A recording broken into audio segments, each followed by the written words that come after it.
Welcome to the Counter Narrative Podcast, a show designed to change the way we talk and think about education. I'm Charles Williams, and together we'll explore untold stories, bold ideas, and innovative approaches that transform our schools and communities. Let's get started.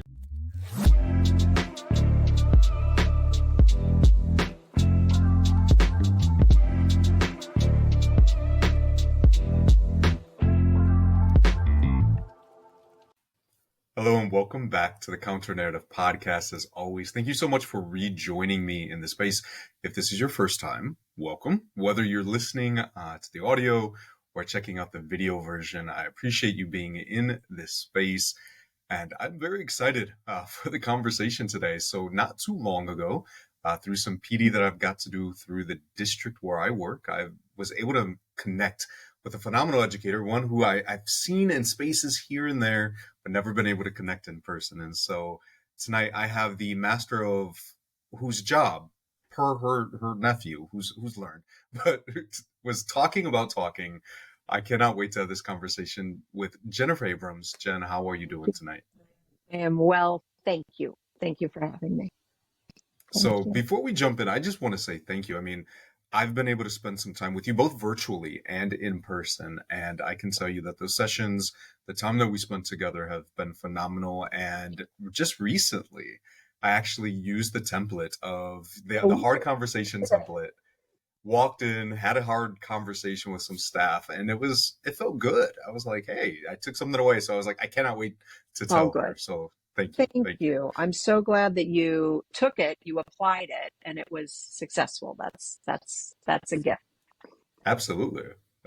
So before we jump in and dive into our conversation today, would you mind just sharing a little bit about who you are, the journey that you've taken, the work that you do, and feel free, I tell people all the time, feel free to plug away. This is like, do not be like, oh, I can't shit, like plug away.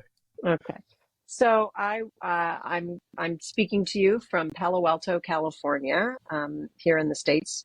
And I was a high school English teacher here within the school district here, and ended up having an opportunity to be a new teacher coach. And in that role, what I realized was I had a credential to talk to kids. I didn't have a credential in how to talk effectively to adults. And that talking about talking, there's a specific coaching way to do the work that's helpful and useful and meaningful. So I studied coaching and I studied facilitation of meetings. And what I really came to understand from watching people supervise and manage and support, and from my coaching, was we didn't know how to speak up around what mattered when it was a challenging conversation. And I started looking within our system, within our profession of education, and people were not talking about it. The other person was always a difficult employee or they were a difficult parent. Other than that, no conversations that were like, how do you speak about things that have two different points of view? People will be strong, nothing. So I studied it. I mean, I literally come from the Midwest. We're Minnesota nice in the Midwest. I did not know how to stand in something and speak in a humane and growth producing way about something that I was noticing wasn't right. So I wrote Having Hard Conversations. It was my first of 5 books. I then left my school district and became a communications consultant, and had the opportunity in the last number of years, last 14 years, to extend that to do global work. So a lot of the work that I do currently is in other parts of the world.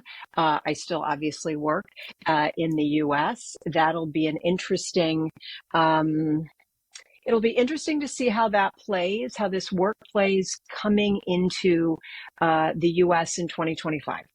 With a new political administration in our White House, and how that will sort of play.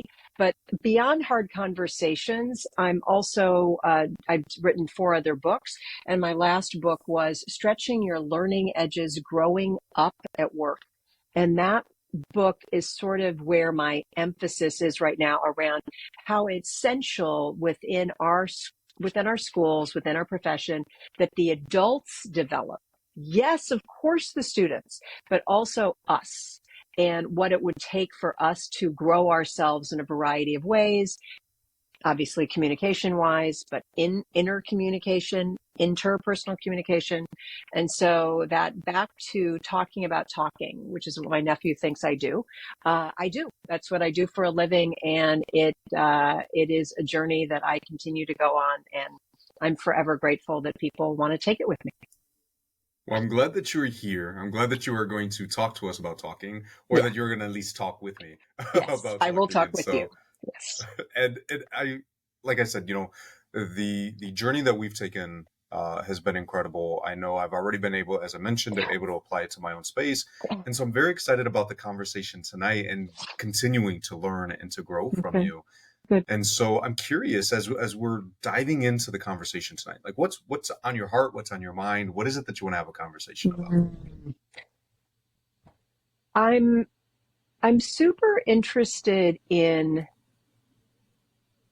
adults in K-12 schools having the skill set, the willingness, the capacity, the time, the space to look at their development and to believe in it as something that is essential to their teaching. Mm. I think that there are moments when I'm talking to a lot of schools, they want to talk about different things. And it's like, I don't have time for that. I only have a 90-minute session. Can you do it in 60 minutes? Can you talk about it in, the shortest amount of time possible? And I wonder about how we can squunch our development, our learning, our growth into such small sound bites and still find it meaningful. As a person who is in the professional learning space, that's what I want. I mean, and then how do we have hard conversations up? How do we have conversations with each other that will further our own growth and help kids? And I don't quite know how. There are times when I'm pushed up against that, if that makes sense. Um, Somebody was just literally like, oh, maybe we should take a day. We should really give this a day. No, we can only give it 90 minutes. Can we do it after school? We have 45 minutes. And I'm like, so how do we talk about our learning in a way that validates it, honors it, and supports us because we don't do it that well, I guess. That's what I'd like to talk about. Yeah, I think that's a great topic. Because in fact, I was just asked to present at a conference, and they Oh, were like, "Hey, there's this wonderful session that we've seen you do. Would you mind doing that?" Same thing. It was like a 45-minute window, and I was like, "Well, not in 45 minutes. I've already condensed it from a day down to like a half day. Now you right. want like I don't like we can, but as you brought up, like at what point does it start to lose its value? Does it Yeah, lose its content? And it just becomes a checkbox. right. I completely agree. And I'm finding it interesting that it depends on the professional development organization and that I work with where they say, yeah, we're going to do deeper dives. We'll do 3 hours. We trust that the people in the group will engage. We trust that the facilitator, I don't say presenter, the facilitator will create an adult learning space in which there will be time for internal, yeah, they'll trust all that. A lot of the places are like, you get 1 hour and we Mm. have to get too many people. And I'm fascinated. What are people thinking can happen? Now, that's actually an interesting question. How long are classes? 47 minutes, 52 minutes. We, we can only teach, we have 6 periods a day. We don't have time. That idea of block periods, that idea of what's valid. And I'm just curious as to how can we value um, going to a staff meeting? How can we value each other? How can we learn from each other? Where can we set aside time to do that? I was just on a call with a group, wonderful group in Hong Kong. Okay, so it's a school in Hong Kong. 7:15 in the morning they were coming. to do the professional learning because it's my afternoon. And they said, we will absolutely be there early. We start school at 8:30. We're going to do it. Or whatever it was. And I thought, God love them. But they were hungry, and it's a select group. They self-selected, but that's what's on my heart in terms of a narrative around schools. We need to develop both the students and the adults, and it's not something that we focus on. So I'm curious because I have my own ideas, right? Obviously, being in a school, Yeah. we have another PD day coming up is shortly here. From the Okay. time of this recording, it's about a month away. So we got this, we're developing it, we're planning around it, and that's Okay. one of those conversations, right? I personally, stemming from just my own space of running the school, stemming from facilitating workshops, same thing, right? Let's dive deep, let's spend time, let's actually engage in this work. Meanwhile, some of the others are like, well, we got all these things that we got to do. So I'm curious, in your experience doing this, what are some of the reasons, what are some of the rationales that you've received where it's like, Jen, I know this is important work, but we can only give you that hour. We can only give you that 45 minutes. I think that, we're initiative, overloaded. We don't have a trust in the professional developers or facilitators or whatever, that they could even sustain our engagement for longer than 45 minutes, which, they've seen. I know people that are like, we need, TED Talks. Like, you get to do 5 videos, but you don't make them any more than 14 minutes. Nobody can deal with it. And the answer is, I noticed that myself. I do. So I think it's about just the nature of where we are as a species right now, with total distraction, not able to read a full novel, not able to sit in a full movie without stopping it, not able to sustain endurance in that way, and sit in discomfort and sit in silence and sit in thinking. It's not what we're apprenticed to do. So that's the culture, but it's also how schools, and they're sort of a microcosm of that, but they're also a place where we are in dealing with so many competing commitments, and everybody has their own, they want to get an A in their job. They're not seeing the balcony. They're seeing their dance floor, and they're saying, I got to get this done, and I got to advocate, and I can't even inquire, how does this connect? How can we make this work? And they don't have the capacity to thread anything. They only, they don't see for a year. They see, oh my God, we've got 3 hours with these people on that afternoon. What can we do? Oh yeah, we also have somebody laughed and said, we can do 25 minutes of you. Then we have to do some literacy. Then we have to do some stuff with MTSS. And then in the afternoon, we've got to do active shooter drills. So we're going to do that at the very, very end and kind of surprise them with it. What? But it's like, these things have to be checked off. So I didn't know I was going to be asked that question, but I bet I could maybe kind of give you if I had written this all down, I would sort of say something about the distractibility of individuals, the competing commitments of schools, there's just so many things that are stopping people. How do we then persuade and help people see the benefits of deeper dives and sticking with something, and how that will then help get somewhere? That's its own thing, because I've had people say to me, oh, that feels manipulative. I don't want to be manipulated. I'm like, it's about influence. It's about persuasion. It's not, but the minute that you say the word persuasion, I'm trying to help you see my point of view. Oh, you're just trying to manipulate me. We're going to be in such deep trouble if we can't start to see each other's points of view without feeling that we're being manipulated to understand something. I know I'm going everywhere, but I've been I've been talking to so many people over the last month, and when you say, what's on your heart? This is what I'm thinking about. How can we bring adult development to the fore in schools, and how am I trying to explain that, because I think it's so important for schools to be successful, and yet it doesn't feel like it's about kids. And so how do I thread that needle? How do we talk about it structurally, time wise, and the benefits and all of that? And that's PD. How does PD, is it selling PD? I don't know. I don't know what the right Well, word is. I don't know what the right word is. yeah, no, I think you brought up a lot of good points, and one of the things that you mentioned immediately came to mind. You know, I've mentioned before. I don't know if I've ever shared it with you, but my wife and I, we have 5 daughters, and yeah, 5.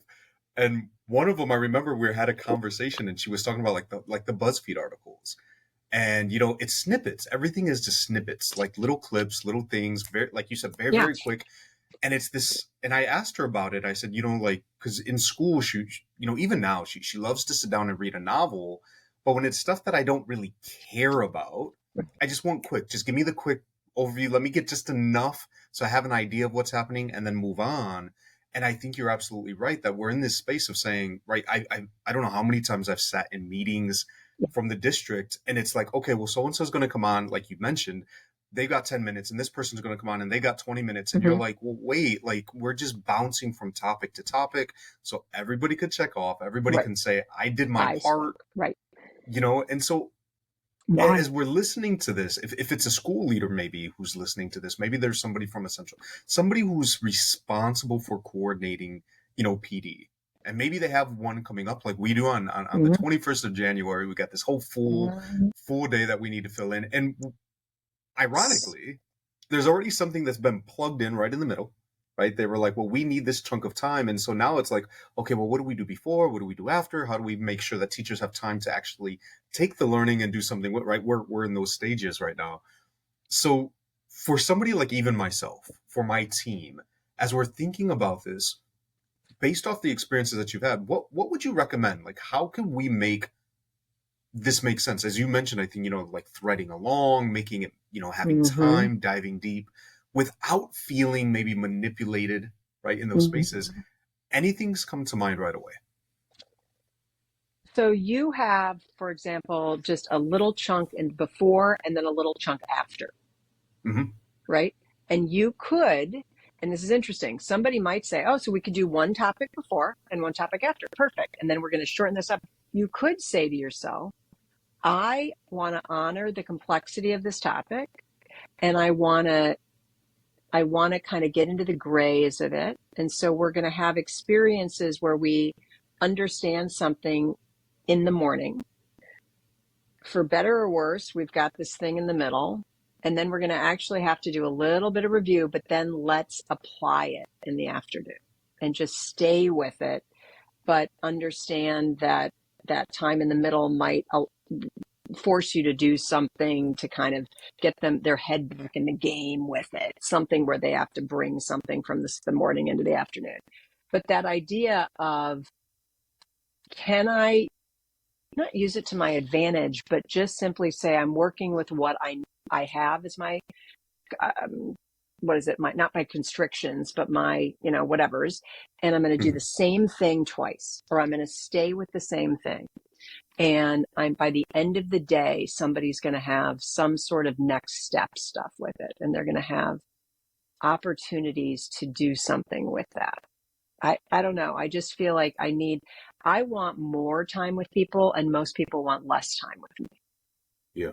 And And it's nothing about you, right? It's the space. it's the space. I don't take it personally. I think that it's the culture. And it's also depending on the topic. I work on your personal development for Mm-hmm. collective development. Somebody said that's personal, that's not professional. I don't want to talk about, right. I mean, they literally, as if they don't teach from their being. Like, it was like, what are you talking? Like, somebody said to me, it never occurred to me to get to know my colleagues and how that would actually, seriously, this just happened on this call. I can't believe understanding my colleagues actually could really help the collective team. Hmm. And I was like, she goes, I would do that in my personal life. I'd love to get to know who these people are. But now it never occurred to me that knowing people's backgrounds could actually support me in understanding them and being a better teammate to them. Interesting. And so I went, oh, and then I have to like really go, tell me more about that. Because there has to be something. Anyway, what I'm saying is it's surprising to people the amount of time it takes to grow. It's surprising to people that personal is professional. It is important that professional development people, professional facilitators of learning of adults understand the time it takes, the depth it's going to take, and we have to normalize both the structures that are most effective and the what I call it the behind the scenes skill set that is required for you to engage in the work in the way that would really serve kids. And it's something that people go, I don't have time to grow those adults. And you don't Mm. have time not to. So Yeah, you don't have that's, time not to. you don't have time not to. One of the things I'm thinking about, like when you're like with your book, right, the stretching your learning Yeah. edges. Like one of the things I think about, like, is a rubber band, right? Like when you're stretching it, at a certain point, it starts to get really hard. And I Yes. think that's, that it's one of those things is like what we're talking about is we'll do the quick, easy things, Right. but to work on ourselves, Mm-hmm. right, which Right. will help our profession, like that's hard work. Yeah. It I takes know. time, and I don't want to do those I things. don't And want so to do yeah, those things. like, I've actually and had heads of schools say to me, I'm not so sure that my people can grow. I mean, that's sad. literally, I've had people say that to me. It's very painful. I don't mean to be a Debbie Downer tonight. I'm hoping to be a person that says, it is so possible. And when I see the people that are on my phone calls or in my meetings laughing or in my professional learning at 4 o'clock in the afternoon, smiling and engaging, people are hungry for connection. They're Mm. hungry for meaning. They're hungry for wanting to make a difference. They're hungry to see the best in everybody. They're hungry to learn something that makes them feel good and helps them recognize they got to stretch. We don't honor that. We don't do it a lot because we think that people aren't going to be interested or they're too, it's so not true. Having said that, it's super hard to make happen. So I'm excited for your day. I'm looking forward to seeing what you're going to do for boom and then boom because you can't get the middle. Which I find couldn't Yeah, they just have taken the first part? right. But that was my argument, and it's one of those things like it is a I think it's a 2 hour checkbox. It is one of the, like, we all know it. We all know it's just literally a checkbox. And even the teachers are saying, can we please do something else with that time? Can we do Right. something more meaningful? And you're in those situations where you're like, sorry, like this is mandated. And it feels, even for myself, it feels icky as a school leader to be like, no, we're literally doing this thing, and I'm saying this out loud. We're doing this thing to simply do the thing, not because it's beneficial, not because it's going to grow us, not because it's what we need. We're doing it because we've got to do it, and it's a So 2 hour right in the middle of the day. so that's an interesting question of a lovely woman in North Dakota. I just remembering being on Zooms with her. And she said, my thing is if you can't get out of it, get into it. Like get into it. And I do that when I'm working out now. I'm like, I can't get out of it. I'm going to get into it. How can you get into that 2 hours?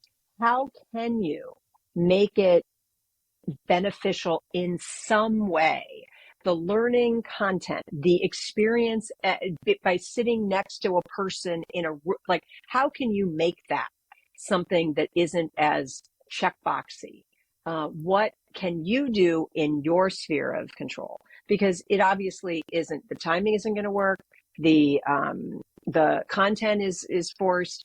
It doesn't appear yet to be useful. Therefore, how can we make it in any way, shape, or form useful in it to the group? I don't know. Put them in teams, make them sit with each. I don't know. Do something to make it. You can't get out of it. Get into it. It's Hey, I love that. I it's love that. very If you it's can't get out very of it, get into it. Midwestern. To me, it's very Midwestern. It's pull yourself up by your bootstraps and deal. Kind of a thing. It's not like we don't get to whine. So how are we going to make this be? Because we had to do it. So let's make it work. My mother would say something like that. Like Let's make it work. I love that. I'm definitely going to bring that back to the Stay team. there. Can't get out of it. Get into it. So as we get ready to close out, I'm just Mhm. curious, people listening, do you have a suggestion where they can, if they're planning this PD or whatever it is that they're doing, a tip, a resource, anything like that? I know you have 5 amazing books. I know our time together, you've referenced a lot of other great Yeah. resources. So either something to read, something to listen to, somebody to Oh, watch. I'll promote Lori Cohn and Elena Aguilar's The PD book. I think they've got a great book. Two people that I know very well. We need to support professional development, professional learning. Um, our voices in professional learning are in whatever way we can. Okay. And so that book might be the PD book by Aguilar and Cohn, might be useful. I also want to plug the Stretching Your Learning Edges book, and I'm going to give you the reason. The Stretching Your Learning Edges book has a belief set in it that adults need to develop. It Mhm. offers to people in a PD, if we're amplifying, might we need to know our identities in order to be more successful in this PD? Might we be able to, what might we have to suspend our certainty that we already had the right way and that this PD could maybe teach us something because our way is a way, not the way? Might we need to get really thoughtful about our language and take responsibility for how we're going to talk to each other in this PD? Might this professional development give us some information that's going to be painful to understand?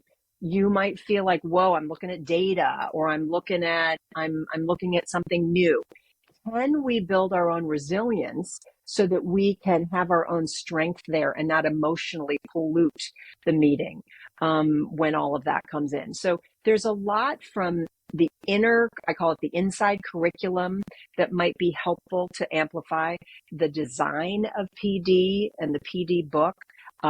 If we're working with a bunch of groups and we're making decisions, work with the thinking collaborative. This isn't Professional development requires a lesson plan like everything else that we do. And I think that Mhm. we say, oh, it's just adults. We're just going to bring them together. We don't need to be that intentional. We have to be intentional on so many levels. And I would encourage people to actually say, I need time to think about this, to design it. And as I'm joining it, how do I need to bring myself to it? So everybody's got a role to play, and PD needs to be studied and amplified and valued. And next December, attend the Learning Forward conference in Boston, where you learn even more about professional development and the idea of doing it well. Because at this point, it's too important to do in any way but excellently.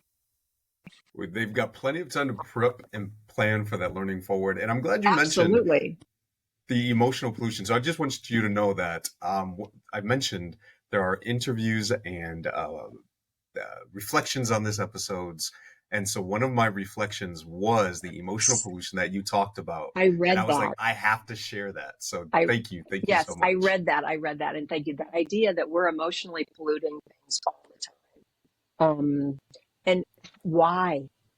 Can we manage our own emotional hygiene? Can we work on ourselves? I'm not saying you can't be passionate or be frustrated or have an opinion or express it.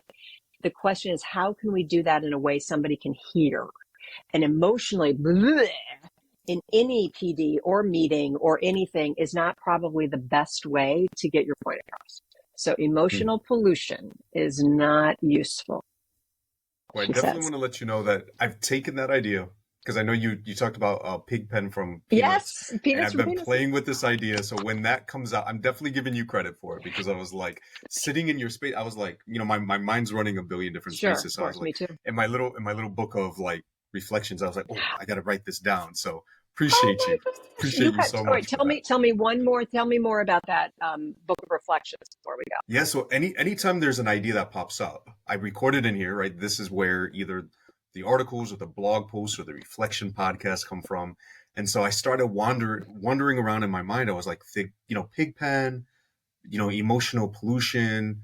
I was like, I wonder if, I don't know if you've ever heard about this, but like there's a theory that Winnie the Pooh characters represent various like social emotional disorders. And I was like, I'm very curious if the characters in Peanuts can represent things.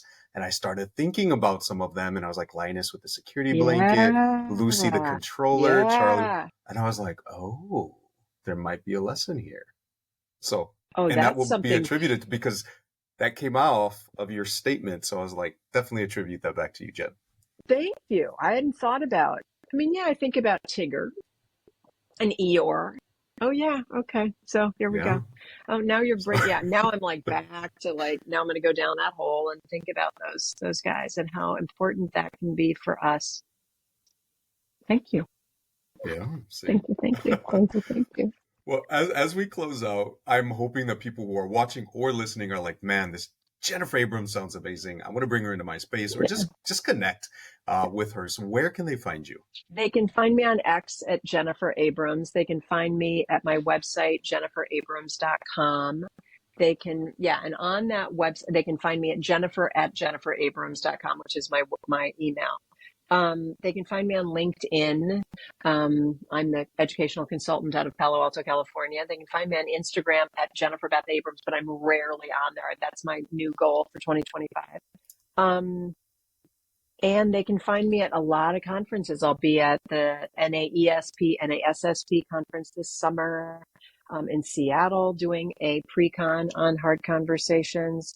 Hopefully, they're going to see me back in Chicago Public Schools next year. School districts usually bring me. I go to conferences, but I also blog every month if they want to sign up at the website for the newsletter, and so it's called Voice Lessons. So Yeah, I happy to connect with received those. anybody. Happy to Yeah, connect with anybody. Always want to definitely support. should connect with you. Thank Definitely should you. connect with you.